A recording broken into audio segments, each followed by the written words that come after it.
दशरथकृत शनिस्तोत्रं ध्यात्वा सरस्वतीं देवीं गणाध्यक्षं सुपूजितं राजा दशरथः स्तोत्रं सौरेरिदमधाकरोत्। नमः कृष्णाय नीलाय सिकिकण्ठनिभाय च नमो नीलमधुकाय नीलोत्पलनिभाय च नमो निर्मांसदेहाय दीर्घश्रुतिजटाय च नमो विशालनेत्राय शुष्कोदरभयानका नमः पौरुषगात्राय स्थूलरोमाय ते नमः नमो नित्यं क्षुधार्ताय नित्यतृप्ताय ते नमः नमो घोराय रौद्राय भीषणाय करालिने नमो दीर्घाय शुष्काय कालदंष्ट्र नमोऽस्तु ते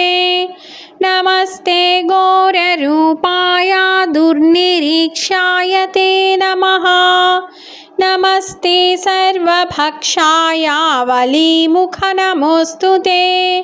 सूर्यपुत्र नमस्तेस्तु भास्करे भयदायिने अधो दृष्टे नमस्तेस्तु संवर्तक नमोऽस्तु ते नमो मन्दगते तुभ्यं निष्प्रभाय नमो नमः तपसा ज्ञानदेहाय नित्ययोगरताय च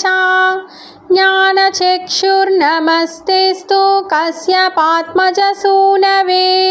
तुष्टो ददासि राज्यं त्वं क्रुद्धो हरसि तत्क्षणात् देवासुरमनुष्याश्च सिद्धविद्याधरोरगाः त्वयावलोकितौ सौरे दैन्यमासु व्रसृजन्ति ते ब्रह्मा शक्रो यमश्चैव मुनयः सप्ततारकाः राज्यभ्रष्टाः पतन्ति तव दृष्ट्यावलोकिताः त्वयावलोकितास्तेऽपि नाशं यान्ति समूलतः प्रसादं कुरु मे सौरे प्रणत्वा हि त्वमर्दितः शनिः वाचा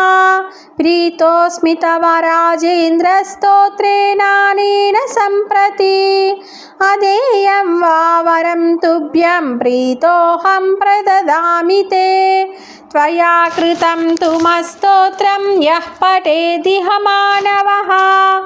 एककालं द्विकालं वा पीडां मुञ्चामि तस्य वै।